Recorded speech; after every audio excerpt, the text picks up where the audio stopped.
Bine ați venit, dragilor din Zodia Gemeni, oriunde v-ați afla în această lume. Suntem din nou împreună la o nouă lectură pentru perioada 8 până pe 12 iulie. Știu că sună un pic bizar și un pic ciudat, dar pentru că am lipsit din motive medicale și pentru asta chiar vreau să le mulțumesc tuturor abonaților mei, celor care au avut răbdare și care mă înțeleg atunci când lipsesc, că își dau seama cu siguranță că nu o fac intenționat, ci am motive temeinice să o fac. Așa s-a întâmplat și acum, dar suntem împreună din nou. Așa că, dragilor, toți cei care aveți nu doar soarele, ci și luna, Venus, sau poate chiar ascendentul în Zodia Gemeni, această lectură este de asemenea și pentru voi. Cu precizarea, desigur, de a nu uita că este totuși o lectură general colectivă, așa că vă rog să luați decât ce va rezona cu voi. Încă o dată vreau să vă mulțumesc din suflet pentru răbdare, pentru susținerea voastră și pentru toate aceste lucruri nu am decât să vă transmit mii și mii de mulțumiri tuturor. Cei care sunteți aici pentru prima dată, vă urez bun venit și dacă la finalul lecturii simțiți că ați rezonat sau pur și simplu v-a plăcut, nu uitați să vă abonați. În felul acesta nu veți pierde niciuna dintre lecturile mele. Haideți să vedem, avem o situație care vă cam scapă de sub control. Încă o carte, te rog, pentru dragii mei din Gemeni. Ceva ce va trebui să acceptați, vă place, nu vă place, și care în mare parte, aș spune, sau în primă fază are legătură cu partea asta sentimentală, posibil. Dragilor, sunteți într-o perioadă în care vă simțiți ușor vulnerabili. De ce? Pentru că poate trebuie să acceptați. Trebuie să acceptați, să îmbrățișați poate pe cineva care, ca fiecare persoană, are atât calități cât și imperfecțiuni. Da? Acum pot fi ale altcuiva pe plan sentimental sau chiar ale voastre. Să acceptați faptul că nu sunteți perfecți, nimeni nu este, și chiar dacă unele lucruri vă scapă un pic de sub control, asta nu înseamnă că nu puteți controla chiar nimic. Pe de altă parte, putem vorbi de unii dintre voi care nu sunteți mulțumiți sau pe deplin mulțumiți, nu știu, vis-a-vis chiar de partea asta a gurii, dinții, da? Și să spui, domne, trebuie, nu știu, să fac ceva cu dantura, la propriu vorbesc acum, pentru a obține, pentru a avea o apariție atrăgătoare în fața unei alte energii. E adevărat, asta pentru mai puțin poate dintre voi, dar eu îmi fac datoria să vă spun ceea ce cărțile mi-arată. Așa, per general, aș spune că există o anumită schimbare, cum am mai spus, există o anumită situație care vă face să vă simțiți un pic vulnerabil, care vă scot un pic din zona voastră de confort, dar care în același timp va necesita atenția voastră, că este vis-a-vis de zona asta a gurii, fie cu dinți, cu tot ce ține de zona gurii, sau vis-a-vis de o situație în care voi simțiți nevoia să recâștigați controlul. Putem vorbi de asemenea de sănătatea voastră fizică. Nu ezitați atunci când organismul vă dă niște semnale. Da? Nu mergeți pe ideea, la mine n-are cum să se întâmple, să spunem așa. Da? Acordați atenția cuvenită acelor mici semnale pe care propriul organism vi le dă. Pe de altă parte, ce aș mai vrea eu să spun, faptul că trebuie să vă acceptați atât punctele voastre forte cât și slăbiciunile voastre. Poate că există o persoană, o energie care este un pic mai excentrică, un pic mai diferită, să spunem așa, sau poate chiar voi simțiți nevoia să fiți un pic mai excentrici, un pic mai diferiți. De ce? Pentru că vreți să impresionați pe cineva în mod deosebit, să beneficiați poate de o conexiune, să beneficiați poate de afecțiunea cuiva. În mare parte, așa cum am mai spus, ne poate indica o nouă iubire, o nouă relație, o nouă pasiune pentru ceva, pentru o persoană sau pentru ceva anume. Tocmai de aceea am zis că din punct de vedere sentimental, romantic, poate să ne arate apariția unei noi iubiri sau confirmarea, poate, a unei iubiri deja existente, dar pentru care voi parcă vă pierdeți capul, parcă nu mai reușiți să păstrați un anumit control și vreți să schimbați ceva radical, chiar dacă asta vă face să vă simțiți oarecum vulnerabil, dar o faceți, cum să spun eu, din iubire, să spunem așa. Haideți să vedem ce ne spune tarotul. Ce vine pentru dragii mei din Gemeni, perioada 8-12 iulie, atât pe plan profesional, financiar sau sentimental. Să vedem, chiar mi-era dor să fac lecturi, doar că de data asta ochii au fost problema și n-aveam cum nici să fi vrut. Și apropo de asta, aveți grijă ce vă înțeapă, pentru că și insectele se pare că au luat o razna. Bun, haideți să vedem. Avem așa, avem un 4 de bâte, ceva interesant pe partea de muncă, avem forța, lucruri importante și la bani, avem o regină de monede, nu este rău pe relație și un 9 de bâte pentru cei singuri. Haideți să le și clarificăm. Clarificăm, te rog, ia uite, convin? Clar, ceva obțineți. Clarificăm forța. Clarificăm regina de monede pentru dragii mei din Gemeni. Clarificăm 9 de bâte și surpriza perioadei.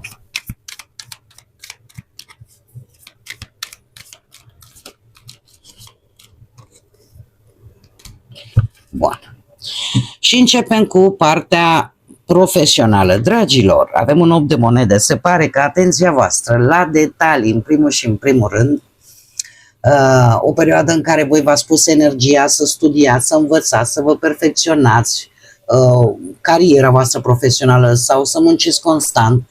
Se pare că vă adus rezultate și vă aduce motive de bucurie, poate reușiți să terminați o specializare într-un anumit domeniu, să deprindeți o anumită abilitate profesională sau să lucrați foarte concentrat, foarte abil, foarte atent la detalii la un anumit proiect.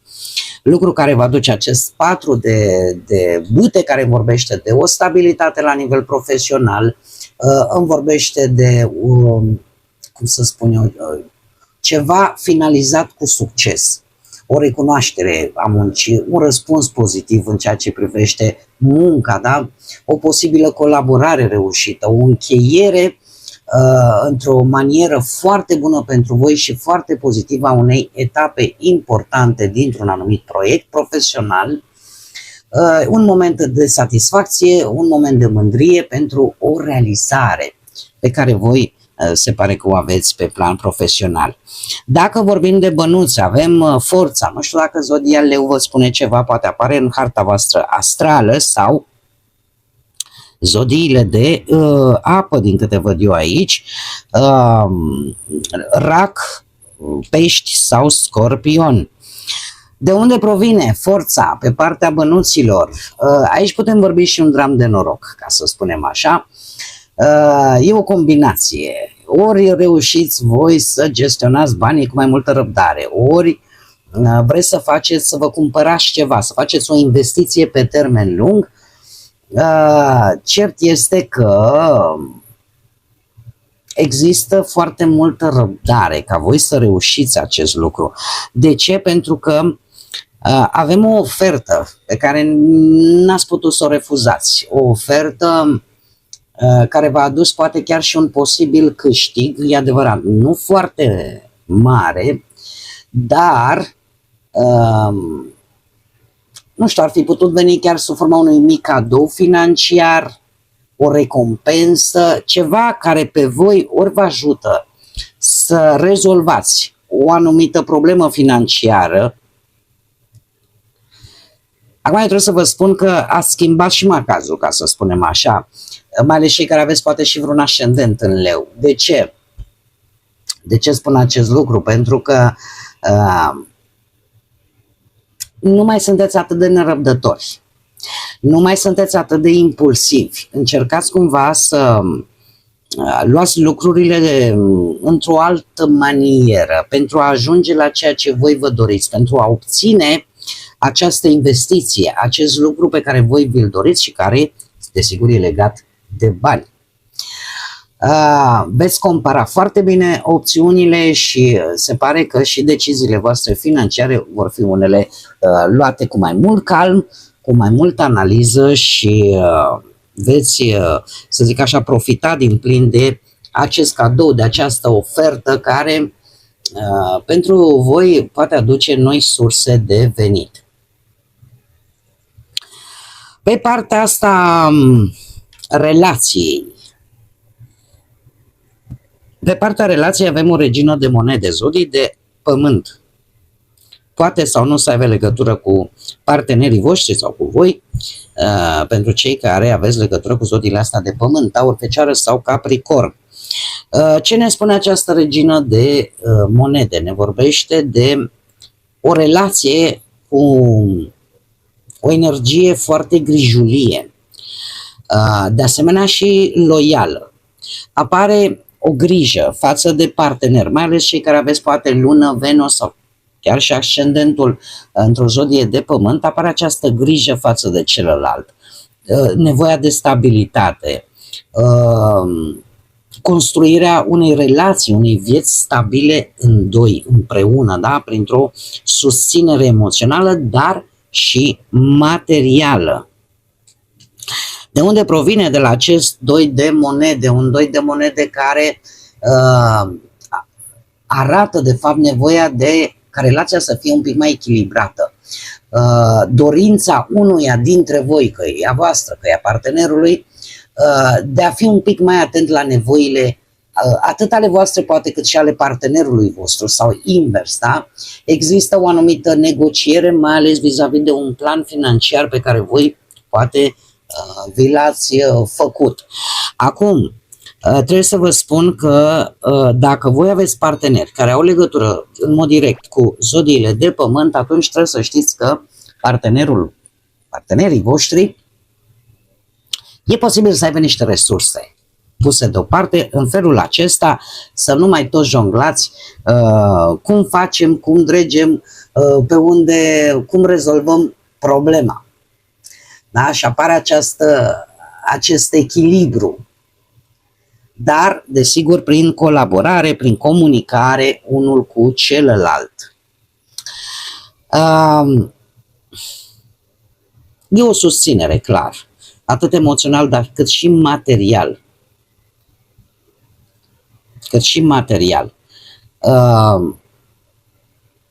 Unul dintre voi știe exact ce trebuie făcut, știe exact, mai ales din punct de vedere financiar, cum să administreze banii, în așa fel încât în sânul relației voastre să existe un anumit confort și o anumită grijă.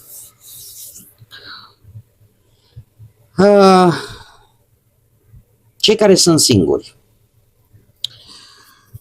dragilor dragi, avem un 9 de bâte. Aici avem o luptă care v-a cam obosit. Ați tot acționat poate vis-a-vis de cineva care, din câte se vede, are tot legătură cu zodiile de pământ, Taur, Fecioară sau Capricorn. Este cineva Pentru că eu văd lupta asta e dusă pentru câștigarea acestui cineva din punct de vedere sentimental. Poate că acest cineva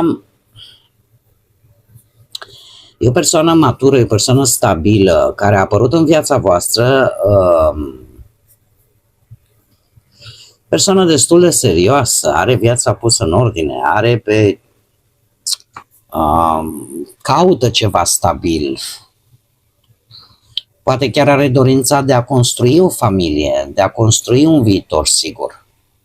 Poate să fie ceva din exterior sau puteți fi chiar voi în cazul în care aveți legătură în mod direct cu aceste zodii de pământ, pe ascendent, lună sau chiar Venus, Taur, Fecioară sau Capricorn. Deci puteți fi voi sau poate să fie o altă energie. Cert este că indiferent cum, că voi sunteți interesați de această persoană și parcă nu vă dă na bună, pentru că avem totuși acest 9 de bâte. Un 9 de bâte care îmi vorbește totuși să nu vă lăsați prinși, să spunem așa, în acele situații care, cum să spun eu, indiferent cât de mult v-ați lupta voi, nu vedeți rezultate concrete. E ceva aici, e ca o luptă pe care voi ați dus-o, în care voi a trebuit poate să, cum să spun eu, să faceți destul de multe gesturi, acțiuni în concret, poate pentru a păstra această persoană, a obține atenția acestei persoane sau, dimpotrivă, ați fost poate prea precauți, prea neîncrezători și în felul acesta ați evitat posibile conexiuni din cauza temerii că puteți fi dezamăgiți, poate să fie și acest lucru. Iar asta, adică poate apărea această stare de perseverență, cum de altminteri putem vorbi și o stare de rezistență prea mare, da?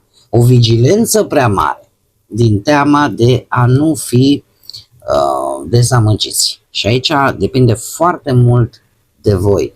În mare parte, nouăle de bâte, eu aș spune că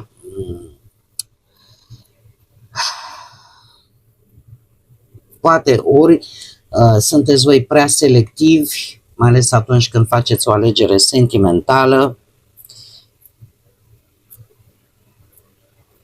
dar să știți că mult nu mai aveți. La un moment dat o să vă dați seama dacă merită să mai luptați pentru această energie, nu va mai dura mult, sau nu, sau pur și simplu vă dați seama, dom'le, eu cât mai opun rezistență. Indiferent cum, nu va mai dura multă vreme. Interesant aici, avem surpriza perioadei, vine cu magicianul, care vă și reprezintă pe voi ca zodie. Se pare că veți avea mingea la fileu, ca să spun așa, printr-o veste, o veste pe care poate o intuiați. N-ați spus-o la nimeni, dar parcă simțeați cumva că trebuie să vină în viața voastră. Magicianul îmi vorbește de o manifestare a unei idei, luarea unei inițiative, putere personală, o comunicare importantă, benefică pentru voi sau o situație în urma unei vești la care voi v-ați aștepta, cumva o simțeați chiar dacă ea nu era vizibilă, dar în care voi va trebui să vă puneți în valoare abilitatea voastră de a comunica, felul în care vă deschideți, cum să spun eu,